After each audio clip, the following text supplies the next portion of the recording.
because I'm cost-benefit analysis. Never saw it myself. Okay, well, I think it's probably a good time to start. I'd like to welcome everyone, and first and foremost, Kristiina Huttunen from Aalto University in Finland. We're very pleased to have Kristiina as our speaker tonight. Kristiina does labor, family economics, economics of crime, and she published at high-ranked journals, Journal of Labor Economics, Journal of Public Economics, to name only a few. Tonight she's going to present a paper, and I very much like the title, In Sickness and in Health. That's of course a part of marriage vow that people make when they get married. So in sickness and health, job displacement and health spillovers in couples. Kristiina. Thank you. Thank you for having me. It's a pleasure to be here. I would love to be visiting Moscow in person, but I understand that under these circumstances, I cannot do it. So let me start with the talk. So the paper that I'm presenting today is called In Sickness and in Health, Job Displacement and Health Spillovers in Couples. This is joint work with Kristiina Huttunen from University of Heidelberg in Germany, and with Laura Jenström, Lauri Saxborg, and Robin Stitzing, who are all placed in different institutions in Helsinki. So let me start by motivating the paper with a well-documented finding that workers who lose their jobs in plant closures or mass layoff events, that is, workers that lose their jobs not because they were, themselves causing the job loss, but because their workplace went down for some economic reasons. They tend to have very long-lasting and severe earning and employment losses. This fact has been documented by many studies in many different places. And more recently, economists have put more focus on non-economic outcomes, such as health outcomes of job losers. There's many papers that have already documented that men who lose their jobs in plant closures or mass layoff events tend to have a higher risk of dying. They also have worse health than workers who didn't lose their jobs. And what we are interested in this study is to think about whether these type of costs, health cost or health consequences of job displacement affect also other family members. So the research question that we are asking in this paper is that, can there be spillover effects of job loss on the health of the spouse? So let me first tell you why would we think that job loss affects health of the worker himself. As I said already, if you lose a job, you tend to have a much worse and lower income for several years after job loss than a worker who didn't lose his job.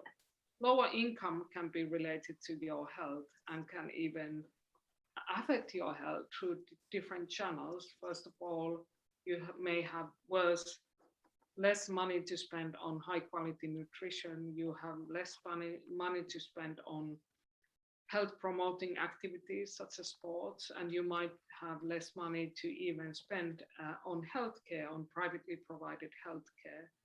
Also, lower employment if you have less, if you work less. This is known to be correlated with your health status as well. And there might be some causes, there might be even a causal mechanism which might affect why employment or why people who work less have worse health. They might develop health behaviors that are harmful, but also it might also be that lower working less is good for your health, because clearly you are not affected by the health related stress, for example. One obvious consequences of losing a job is that many employers provide people with health care services or insurance to healthcare services. And if you lose a job in many countries, this means that you don't have similar access to healthcare services. This is actually partly the case in Finland as well, even though we have a publicly provided healthcare that is available for everyone. We also do have something which is called occupational specific healthcare. That means that you have direct access to healthcare services or primary care services if you have an employer. Finally, we know that people married, couples might have a higher risk of divorce if one person has a big income loss. This has also been documented by some previous studies. And as I said already, people after job loss might change their health behaviors. They might smoke more, they might drink more. And this might have, of course, as a direct consequence on your health. So many of these reasons that I just said might also affect not only the worker himself that lost his job, but also his spouse. First of all, of course, income. When you're married to someone, you tend to, share your resources. So if your partner loses his job, it's very likely that you also have less money to spend on many activities. And this might have a direct negative impact on your health. Another channel through which spouse's health might be affected is that when a partner loses his job, the other partner might start working more. This is what is the labor economics literature calls added worker effect. That means that when one spouse loses his job or works less, the other one might work more. And this might have either negative or positive health impacts of the partner. Finally, if the risk of divorce is, or if the marital stability of these couples are affected after job loss, this of course will affect both spouses. And the final is that there might be couples might have similar health behaviors. So if one of the spouses start consuming more alcohol or behaving differently, this might also influence the other spouse's behavior. So let me just say, what do we do in this paper, or what is the question? We examine the effect of job displacement on the cause-specific mortality and hospitalization of the displaced worker and his spouse. And the treatment, or the focus in this paper, is on workers that lost their jobs during a deep recession in Finland in early 1990s. We have very rich administrative data from Finland that allows us to follow the couples more than 20 years before and after the, more than 20 years after the job loss, but also some years prior to this event. We put a lot of effort in this paper to try to understand the mechanism beyond the possible intra-family spillovers and the effects of job loss. On health effects of job loss, we look at how family income is affected, how workers, spouses, employment and earnings are affected, whether divorce risk is increased, and finally we discuss a bit about differences in gender roles. I come to this point later in the talk. So let me mention, and this is especially interesting because I'm now giving this paper first time in Russia, or any of my job loss papers. And in all the papers where I've been looking at consequences of job displacement, as in this paper, we have focused on the period of deep recession in early 1990s. And this deep recession in early 1990s was caused by many issues in Finland. But one of the factors that some other studies have also documented is that one thing which is very Finland specific is that Finland used to have these bilateral trade agreements with former Soviet Union, and after the collapse of Soviet Union, these bilateral trade agreements with Soviet Union and Finland were abolished, which means that there were lots of industries that were producing goods that were actually meant to of actually there were many firms that were producing goods that were targeted to this kind of bilateral market, and that's also one of the reasons these firms were hit very hard, but also some other firms were hit very hard, which means that unemployment rate in Finland rose from 3% to almost 18% in 3 years, which is remarkable increase. This increase means that workers that lost their jobs, many workers lost their jobs during this time, and the workers that lost their jobs in plant closures were very similar to workers that didn't lose their jobs, because this was really hitting like average type of workers. And this can be very well documented with this figure that I'm showing here. If you look at the upper left panel, which shows the earnings of males prior and before and after the treatment group workers lost their jobs.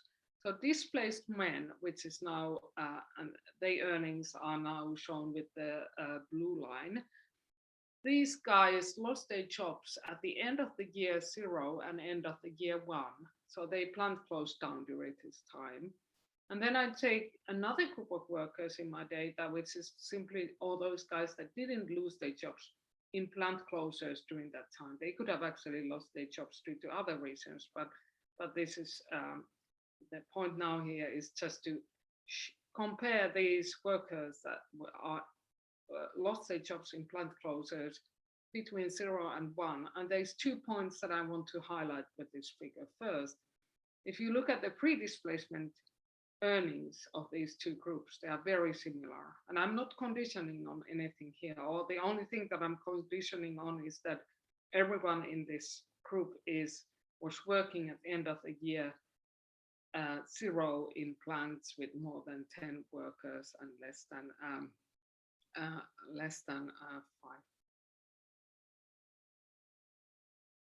1,000 workers actually, and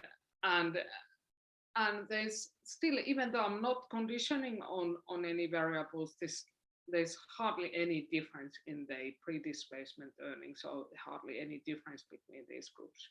And after this job loss, there's a huge gap in earnings opening between these guys. So every year after job loss, those that experienced plant closure between 0 and 1 earn less than those workers that didn't lose their jobs in plant closures. And we follow these guys 20 years afterwards, and they still have a difference in their annual earnings in the year 20 after job loss, meaning that the cumulative income loss that these guys experience over their lifetime is very big. So that's really, this figure shows that the shock was big for these workers. And it also shows that these workers were very similar to other workers. So I don't need to worry about as much about endogenic issues as if I would need to worry if this would be like a different time period.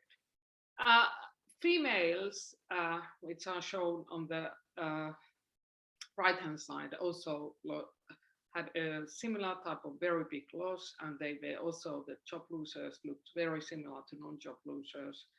The drop in earnings in percentages is similar to males, but of course, because women earn less in euros, the earning loss is not as big.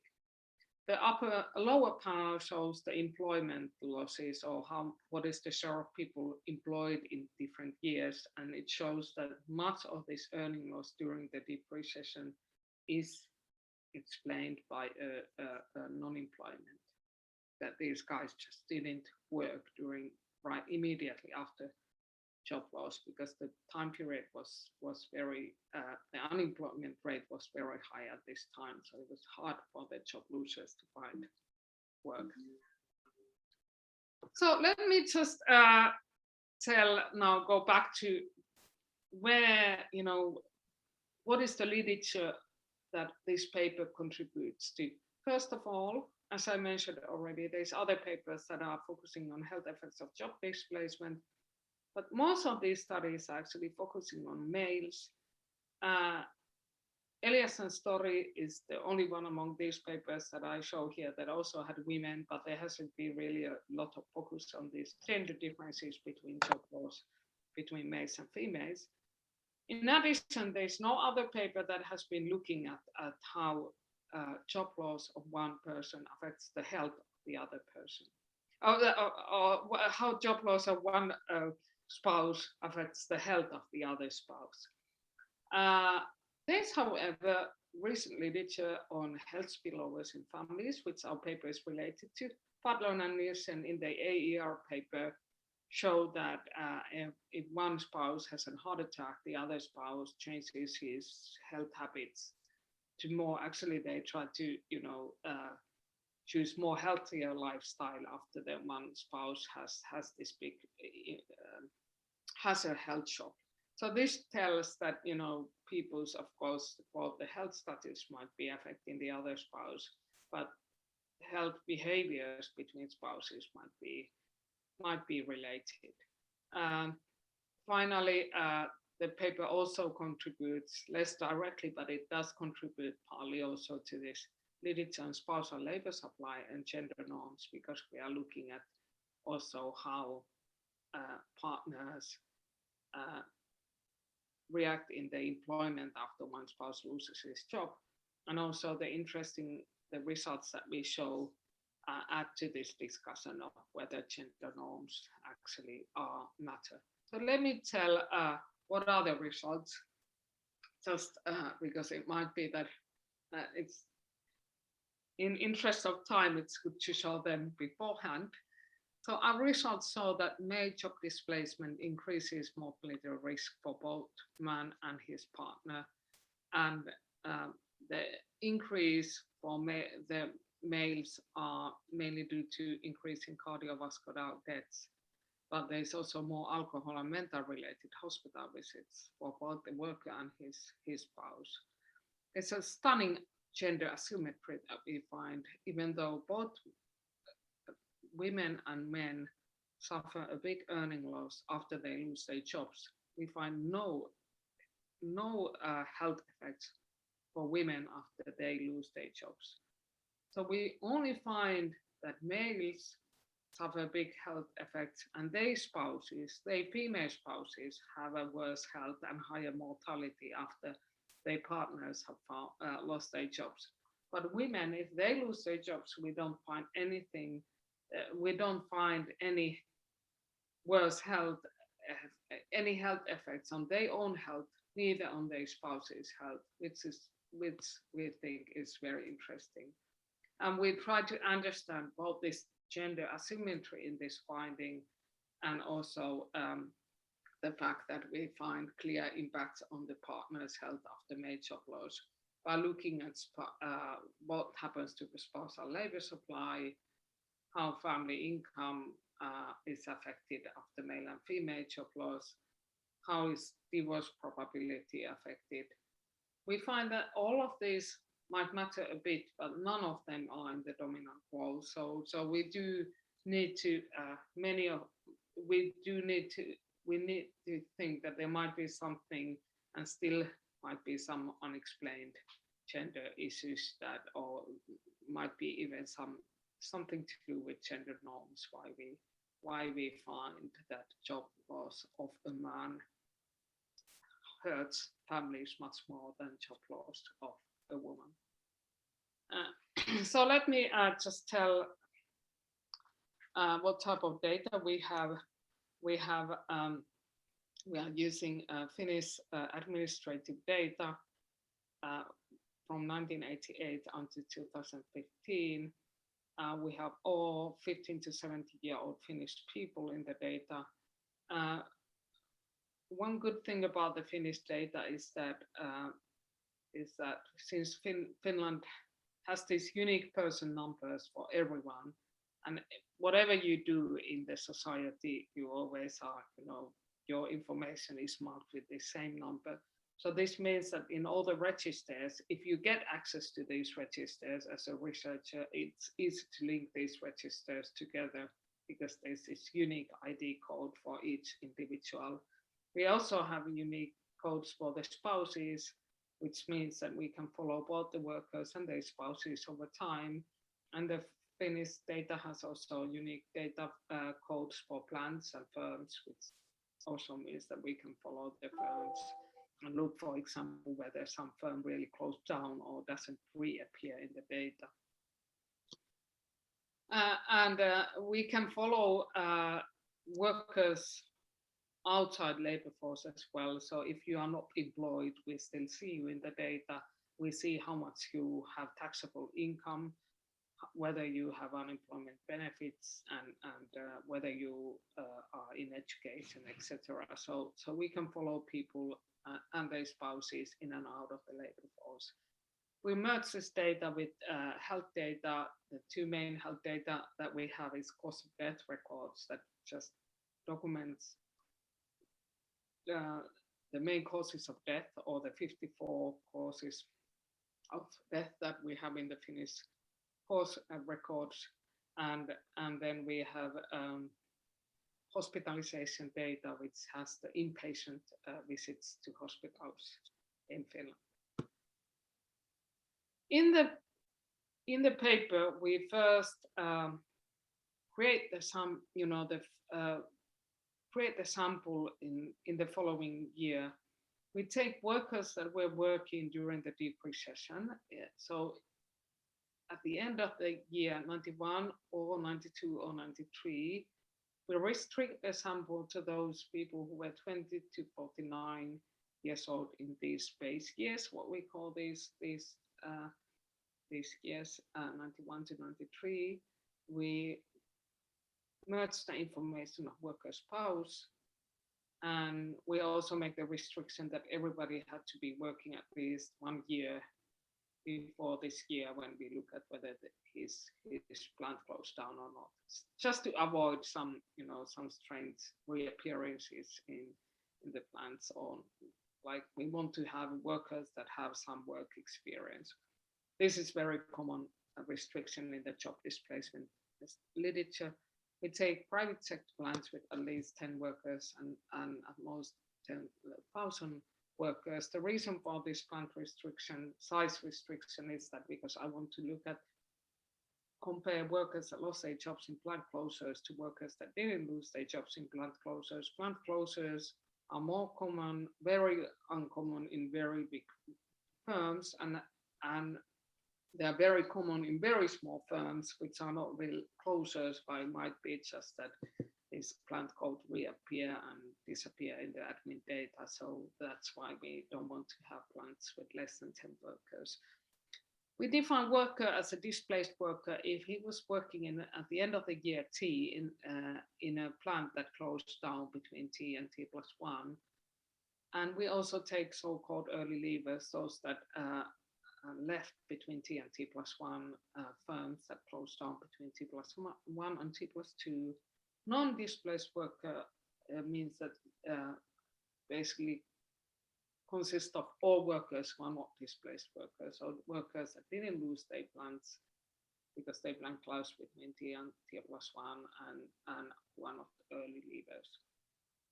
We follow each worker and his and her spouse at least 3 years before this event of possible job loss and 20 years afterwards. In the analysis, we use this very simple regression where we just take as an outcome variable, we have whether you died during this year or whether you are dead by the end of this year, and then the treatment variable or the interesting variable is this indicator for losing a job between T and T+1, or losing a job in plant closure. We add a rich set of characteristics. We include worker, spouse, plant, and region characteristics, just to be certain that the workers, even though as I showed you with the earnings figure, there's very little difference in the earnings prior to the job loss. So indicating that these work guys might be very similar to non-job, those that didn't lose their jobs. But it's still good to include age, fixed effect, region fixed effect, education fixed effect, education controllers, etc., so that we are able to compare individual that was working in this given year with certain level of education and who was, let's say, 55 years old and who lost his job, while the other guy who was 55 with similar level of education living in the same region didn't lose his job. And then basically we are just comparing whether this guy who lost his job is more likely to die by the end of the year than the other guy. So it's a very simple setup. We are following individuals 20 years of job loss. So I will be now showing figures which show the point estimates on the probability of dying in different years after job loss. When we use different outcomes such as earnings, I can also include work fixed effects. It actually doesn't change the result a lot, but then we can kind of compare individuals' own level of earnings and how much did the earnings drop after job loss related to the baseline level prior to the job loss. So this is very similar setup to other job displacement studies. So let me show first the regression results. So each dot in this figure corresponds to different regressions. I'm actually not estimating the regression for the years prior to the job loss because the outcome now is the probability of dying. I have the dots in the figure, but I'm not. These are just to illustrate that we have the data from year -3. And with other outcomes, I can actually look at the impact on the outcomes prior to the moment that worker lost his job. So this just shows this figure, how much more likely a worker that lost his job between year 0 and 1, end of the year 0 and the year 1, is to be dead by the end of this year since displacement.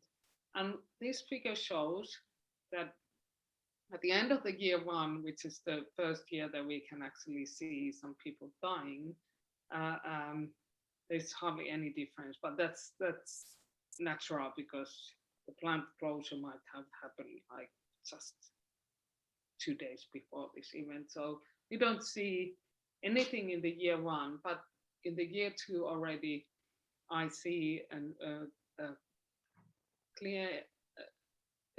see that men who lost their jobs in plant closure are more likely to die than those who didn't lose their job in plant closure. When I follow these people over time and look at their probability of being dead by the end of the year, this difference between treatment and comparison group just grows. And of course, the outcome variable grows as well because the probability of being dead by the end of the year grows. But this shows that after 20 years, the people who had lost their jobs in plant closures are significantly more likely to be dead by end of 20 years than those that didn't lose their jobs between 0 and 1. And as I showed you before, these people, by background characteristics, there were very little differences between these background characteristics of job losers and non-job losers. And I'm also including these in these regressions.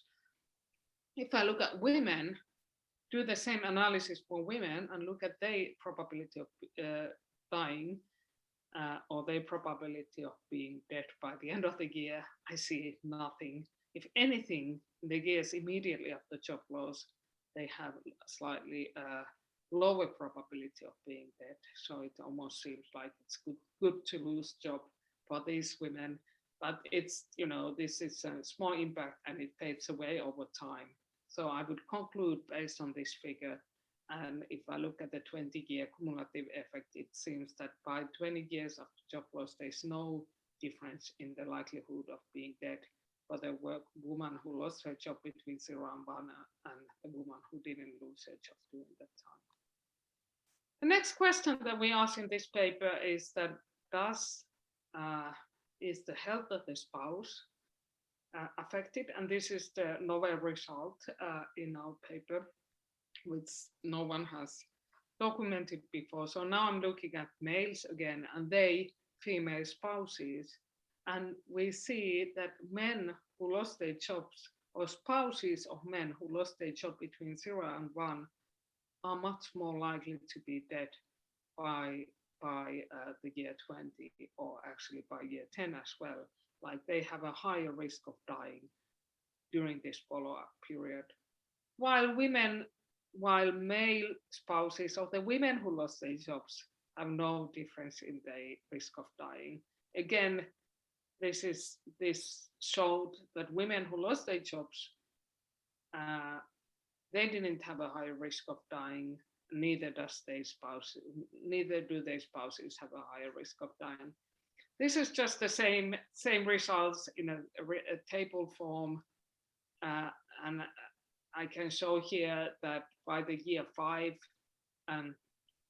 the magnitude of the effect is in percentages. Men who lost their jobs are 20% more likely to be dead by end of year 5 than those who didn't lose their jobs between 0 and 1 in plant closures. And if we look at after 20 years, of course the point estimate is larger because much more people, around 6% of the people in our sample have actually died by this time. But it's still a significant it's a clear impact on the probability that displaced workers or male workers that lost their jobs have died is 12%. It's higher for those that lost their jobs in plant closures than those who didn't lose their jobs in plant closures.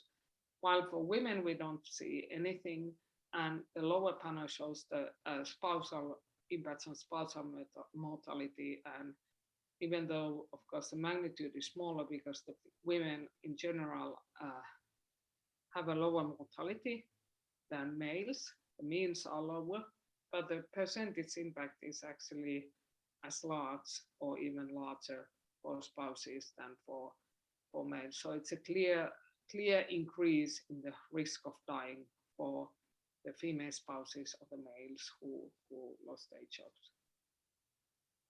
Another natural follow-up question is that maybe the women who died, or maybe it's because the women of these men who lost their jobs, maybe their partners, maybe these males were working in industries where the women were also working, and maybe it's not due to their partner's job loss that they have a higher risk of dying. Maybe it's because they themselves lost their jobs. And this we can check when we restrict the sample to couples where both spouses were working in the year 0 and include indicators for your own job loss and your spouse's job loss in the same regression. And this shows that the impact of male job loss on your own mortality is not at all affected by female job loss dummy. Well, if we look at the female mortality, which is now and how it's affected by male job loss, there's a clear significant impact of your spouse's male job loss on the spouse's mortality. This is the third column, while if we include own job loss indicator, there's no impact of this. It doesn't change the effect of this male job loss indicator in this regression, indicating that there is a direct impact of male losing his job, man losing his job on his partner's risk of dying, which is not working through the possibly higher risk of woman also losing her job simultaneously. When we look at the main causes of death, it's things are, of course, getting much more less precise, but still, it seems to be that the main causes of death, according to this study, is similar to those that other studies that have looked at male mortality of the job loss. It's more alcohol-related deaths and more cardio-related or heart-related deaths and more suicides. And for spouses, it's also accidents and alcohol-related deaths.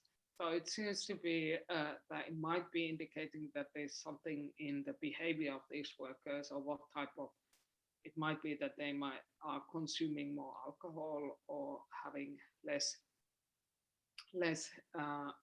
healthy lifestyles after job loss. If we look at hospitalization data, we see a similar pattern. Actually, for men, when they lose their jobs, they have a higher risk of being hospitalized due to alcohol-related causes or due to mental health-related causes. We don't see anything on heart-related causes in the short run, but this might be just telling that often the fatal heart failures that we saw in the mortality data are maybe this. It can also be that people just don't go to hospital as often, and for these type of reasons.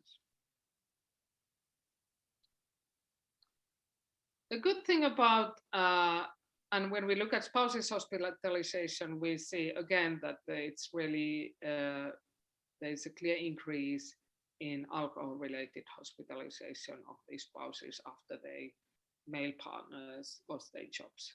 Again, indicating that there's something worse in that, they might be changing their health behaviors. One good thing about the data when we look at hospitalization is that even though I have already said many times, the data, it looks very balanced in a way that the displaced workers look similar to non-displaced workers. It might still be that there's, something unobservable. And we can't check whether, of course, the mortality is an outcome that we can't have prior to job loss, but hospitalization we can check. And here I'm just plotting the two main results that we have found. This is males' own hospital visits.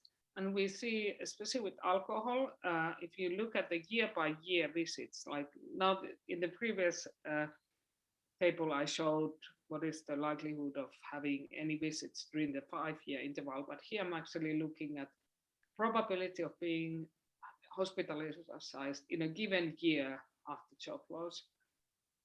And we don't see any difference in this risk prior to the job loss, that is in years -3 and -2 and -1, but immediately after job loss, workers that lost their jobs have a higher risk of visiting hospital due to alcohol-related reasons.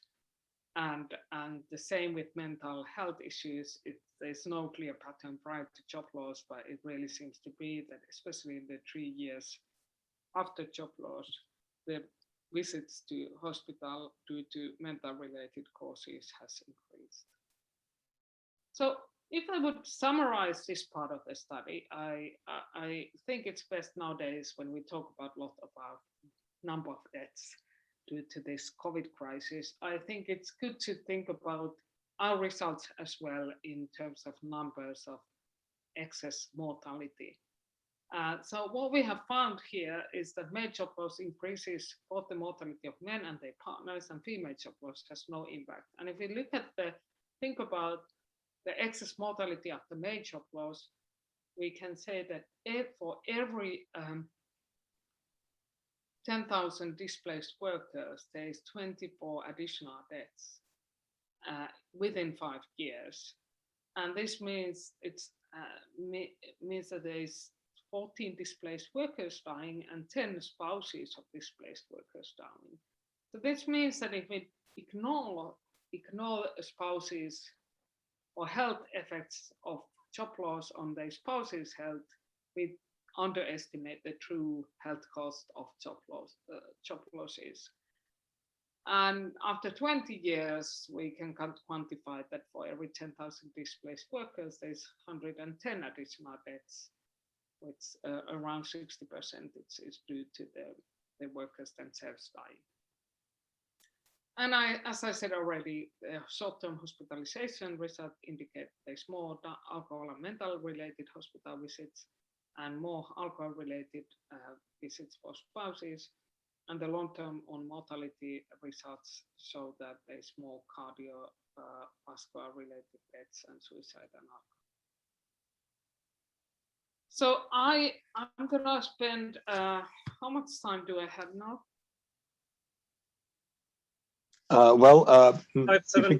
If you can please wrap up in about 10 minutes, that'll be. I will just quickly in 10 minutes just tell what else did we do to understand. So that was the main health findings that we had. And the next part of the talk, or the 10 minutes, or maybe even not that, I'm just gonna tell what else did we do to understand what is behind it. First of all, we wanted to understand. All right, that sounds very good. Sorry? Are people, how big is the earning loss after job loss, and is this different for males and females? Because we want to understand what is the reason for the health effects, and why is there this gender asymmetry, so that there's no health impacts after female job loss. We want to look at whether there's differences in earning losses between spouses when they lose their jobs. We want to understand whether there's different type of labor supply responses after female or male job losses. And then we want to understand what happens to risk of divorce, and then we look at heterogeneity of the impact and try to kind of think about whether it's maybe due to some kind of gender roles. Is it more traditional couples that suffer more or less traditional? So the earning loss results show clearly that both spouses lose a lot of, there's a big earning loss for both after male job loss and after female job loss. However, in percentage terms, it's a similar loss, but if we look at total amount, it's of course bigger for males. In Finland, we have quite generous unemployment benefits and other welfare benefits. So in the lower panel, I'm showing the impact on the income, which includes also benefits. But we still see that it's a big shock to both after male and female job loss. The interesting question is that what happens to total family income in these families, and at the end of the day, it's not that huge difference, because the women are still earning quite a lot, and then there's also seems to be that it's not huge responses by spouses after job loss. This is what we study next, so let me conclude first. The earning loss results indicate that people tend to have a large earning losses after job loss, but it's not likely to be the total explanation, because females also lose a lot, and there's also a big drop in family earnings, and it's unlikely that earning loss is the only channel through which job loss can affect health. So the next question we wanted to do is that whether people are, whether spouses of these job losers behave differently depending on whether it's a man or a woman. But we do see a very similar pattern, and we actually don't see any indication of added work effect in the short run. This is due to the fact that we have such a deep recession. Often the spouse's employment status might be, correlated. So it might be that if you're working in a region which was hit by the shock, also other spouse might have had a similar type of shock during that time. But it's a similar for males and females. If we look at earnings, which is in the lower panel, it does seem to be that for after male job loss, women tend to have, in the long run, job loser spouses tend to have slightly higher earnings than those that didn't lose their spouses. So there is some indication of added worker effect, which is clearer after male job loss. But again, this is unlikely to be the main explanation here, because it happens in the in the longer run, and it's not that clear difference between spouses. If we look at risk of divorce, we don't actually see a lot. This is just an indicator for whether you are still with the partner that you had in the year 0, and many there's a slight increase in risk of divorce for males after major displacement, but this fades away over time. So it doesn't seem to be that there seems to be a clear impact on marital stability, and neither do we see it after female job loss. So the last thing that we want to understand in this paper is to think about, if we don't have a clear explanation why women are more, why men are hurt more, and why spouses are hurt more after male job loss than what happens if woman loses her job. We try to kind of look into, split the sample to different couples by husband's earning share and education share. But we don't see, again here, neither the traditional couples would suffer more. What we did see is that couples who don't have any children, in these couples, the negative impacts on job loss, especially on spousal mortality, are non-existing. So it seems to, but this again sheds light on the fact that it might be something to do with health behavior of these couples, and when you have children, you are less likely change your lifestyle completely after one partner losing his job. So let me just summarize what we have found so far.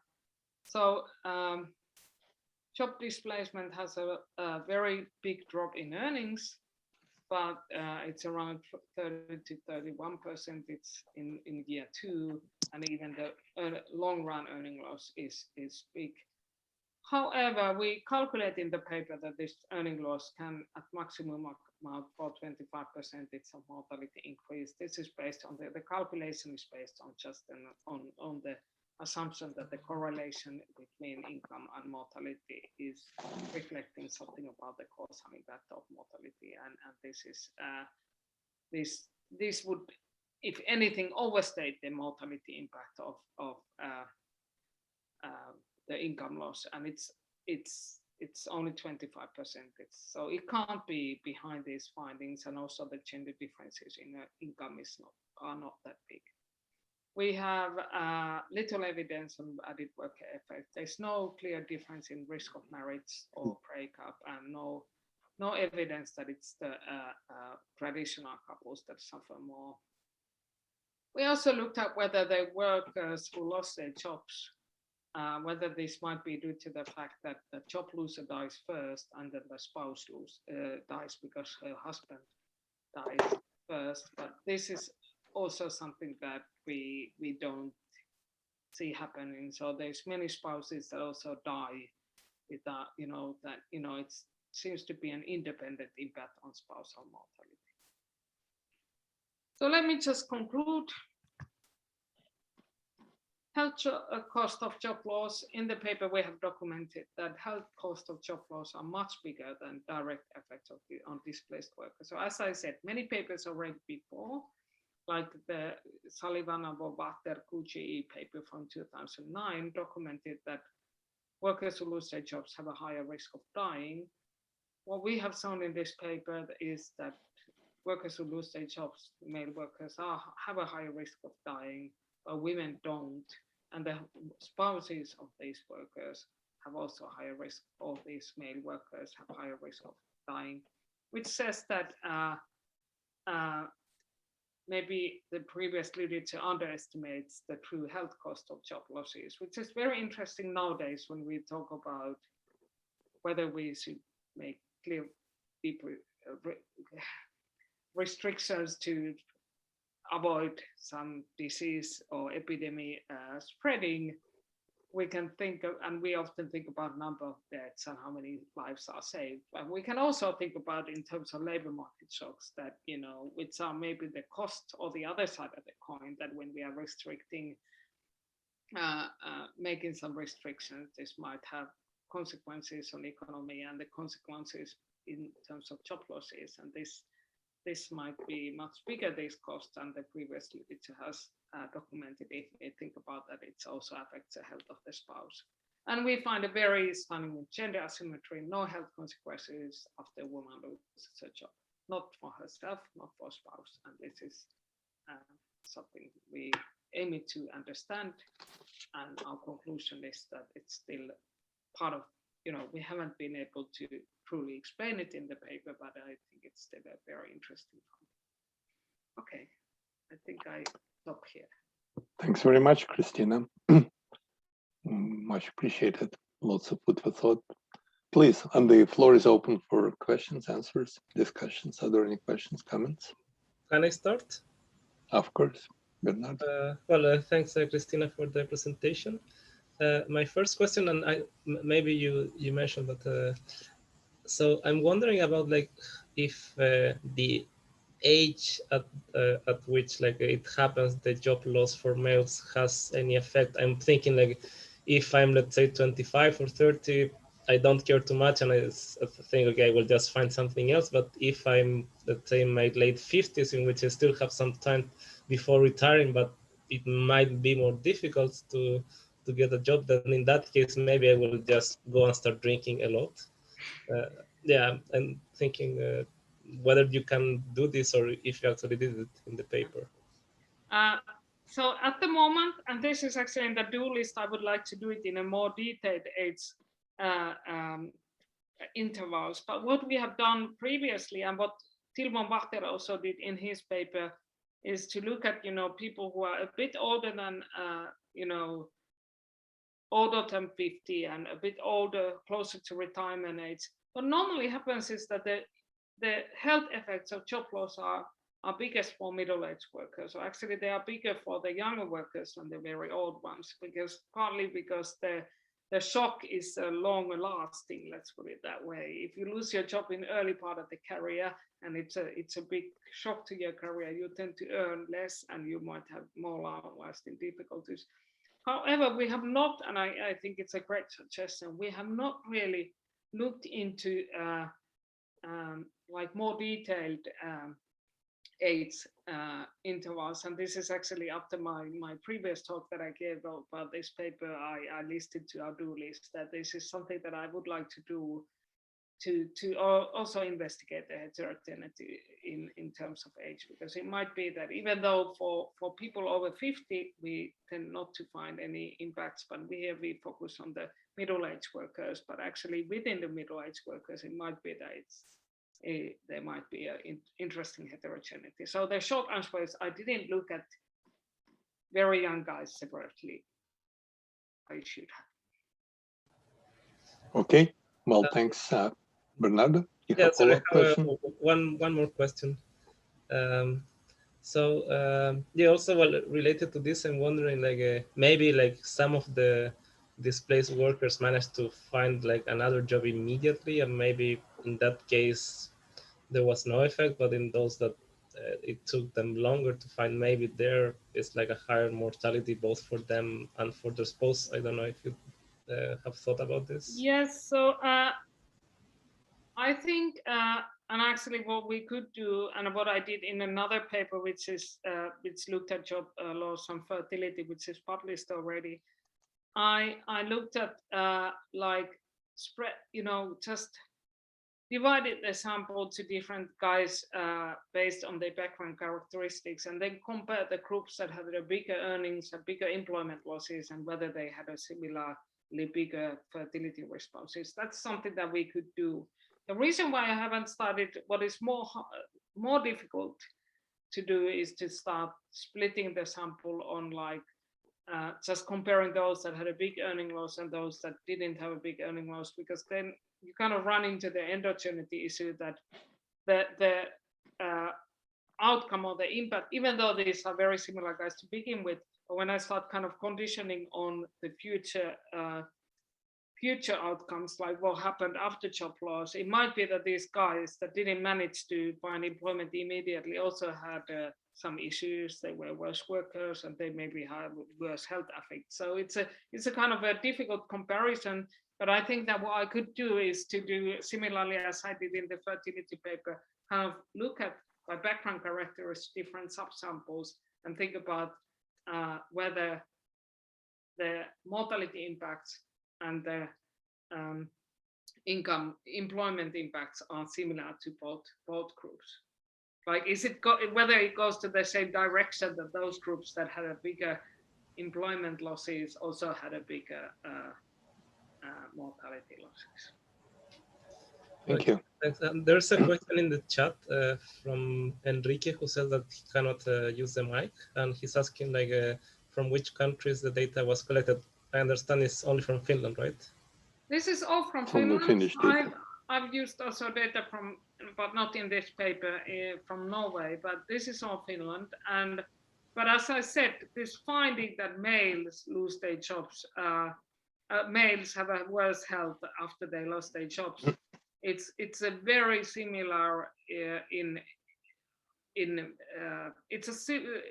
the finding has been documented in many countries, and actually we do our analysis very carefully in a similar way as Tilmo Vachter and Daniel Sullivan did in the QGE paper, where they had Pennsylvania workers. And the magnitude of the impact for male mortality is very similar in both studies. So it seems to be remarkably similar. I was actually expecting it to be lower in Finland, because in US you lose your health insurance when you lose job, while in Finland it doesn't. You still have the public healthcare services that you can utilize. But I think it's due to the fact that we also had a very deep recession, and people tend to have very much difficulties finding new employment during that time. Okay, well, thanks. That's point well taken. Please, any further questions, comments? Chat, otherwise. Sorry, can I hijack one more question and I shut up? Okay. So, like the takeaway, if I understand correctly, is that when the man loses the job, like he goes home depressed and start drinking, and the wife joins him, and they both drink themselves to death. Whereas if the wife loses the job, she's okay, whatever, and like she doesn't care too much. Is it like something like this, basically? Something like that. Of course, we cannot know exactly what happens, but all the results point to the fact that there might be something that they might have worse health habits, because the alcohol-related causes are increasing in both data sets. I can also tell you that when we first started with this study, I only had the mortality data. I didn't have the hospitalization data. And it was such a striking result first that I didn't believe it myself, in a way that I was like, okay, we find that these women are dying as well. And then I was like, I found out that one of my co-authors, who's a student at University of Helsinki, had access to this hospitalization data. So I told her that you can join the project and we can do the analysis also on hospitalization. And then I found exactly the similar gender asymmetry with hospitalization data. And then I started to think that there must be something going on, because two different admin data sets with very good detailed information give me exactly the similar type of results. That there was nothing for male, no impact on women's own job loss, but clear impact, negative impact, and both data sets indicate that there's increases in causes related to alcohol and also mental health.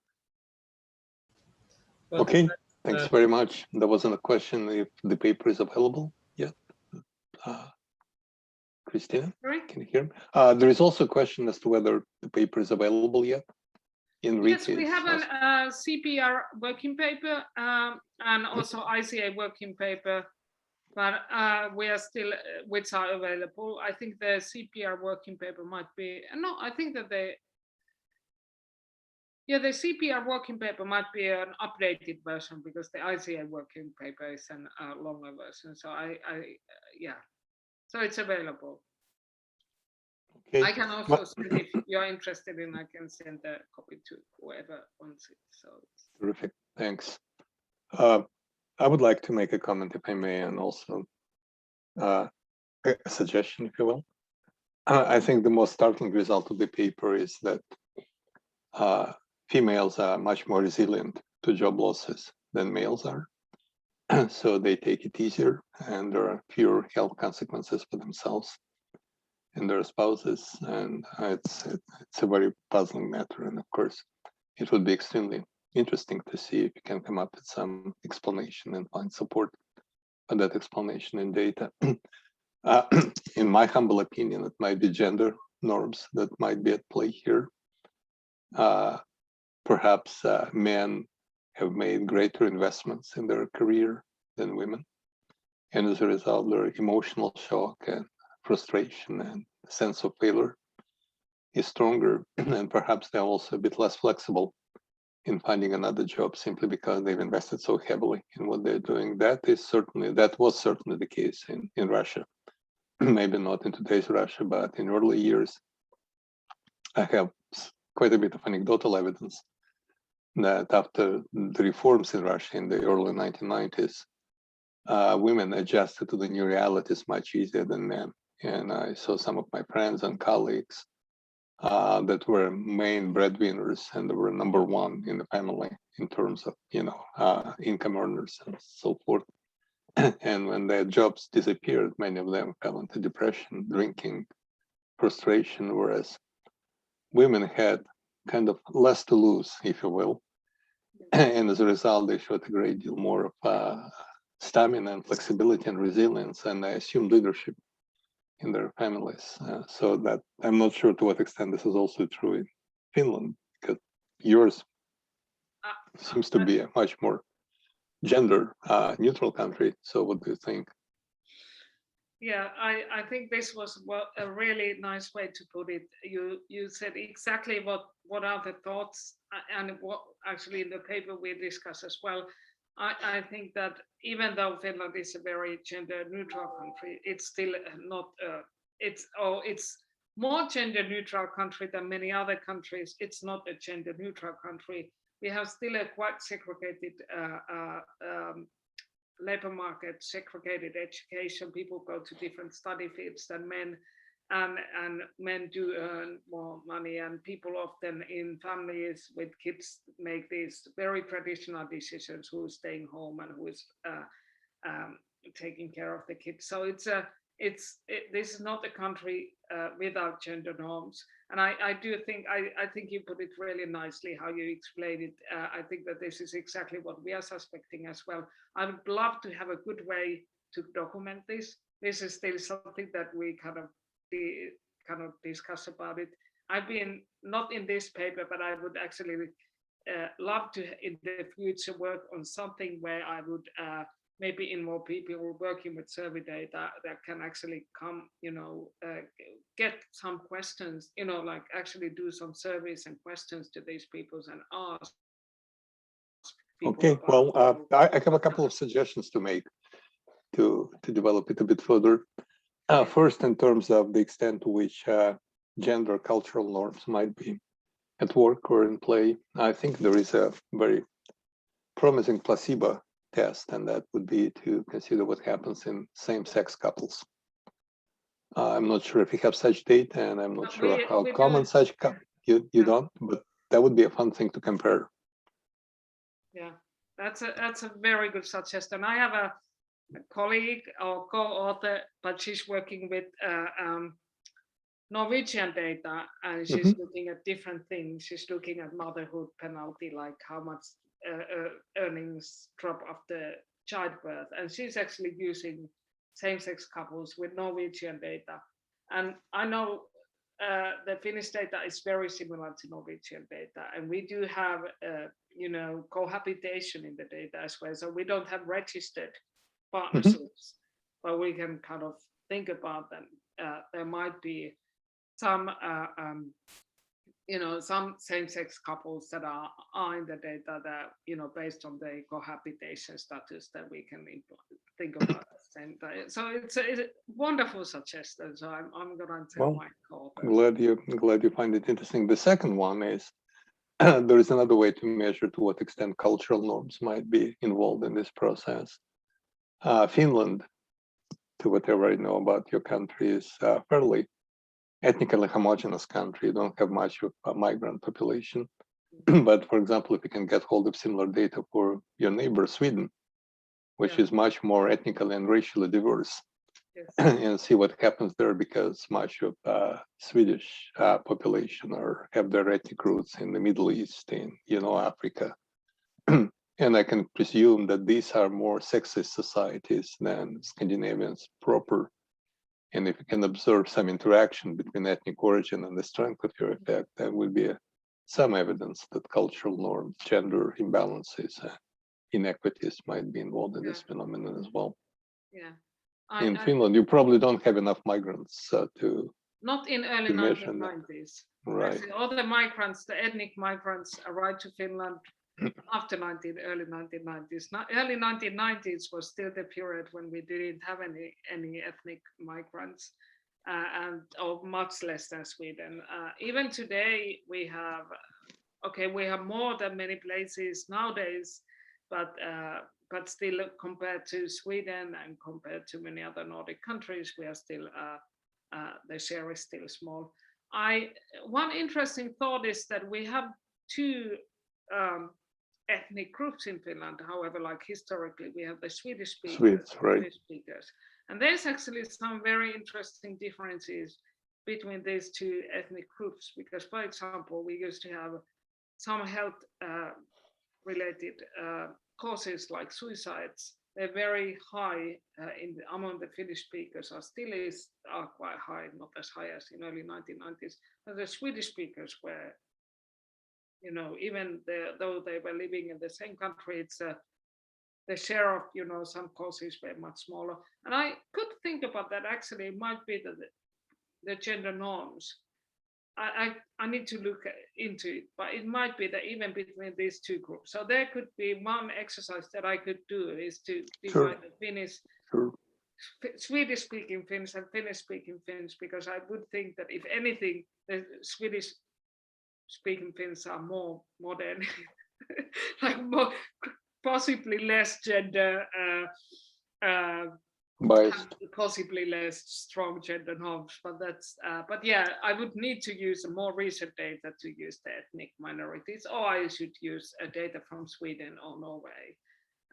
Well, and then of course you have another neighbor of your cousins, which is Estonia, which has a huge Russian minority. Yeah. And if such data is available for Estonia, in fact, my colleagues and we did some analysis of differences in cultural norms between Estonians and Russian Estonians, and quite obviously these differences are very salient and very stubborn. So if this data exists in Estonia, it might also shed some light on this topic. Very good suggestions, wonderful. Okay, excellent. Let me see if there are any further questions and comments to Kristiina's talk. And I see none. So Kristiina, thanks very much for presenting this paper. Thank you. It was a pleasure to have you as our speaker, and we look forward to hopefully hosting you in person when everything is over. That would be wonderful. That would be great. And we want certainly to expand our cooperation with Aalto, which is a little bit similar to Wishka's model. Higher School of Economics, known as Wishka, is trying to position itself as a multi-discipline research university. Somewhat modeled after London School of Economics, maybe. And you do more or less the same, so it's quite natural for us to stay in touch. Bernardo, we don't have anything next week, right? Because it's a holiday week. Yes, we don't. Well, thanks, Kristiina, for presenting. Thanks. Thank you, Bernardo, for invitation and for all great comments. Hopefully we will be able to meet in person at some point. And yes, as Leonid correctly pointed out, we don't have any seminars next week because it's a holiday. But we have in 2 weeks, so the 13th of May, Marco Bertoni from University of Padova is going to present his paper is there life after politics? The long-run private returns of serving as major in Italy. So yeah, we hope to see you all in 2 weeks. And for those in Russia, enjoy the holidays next week. Thanks very much to everyone. Bye-bye. Bye-bye. Bye-bye.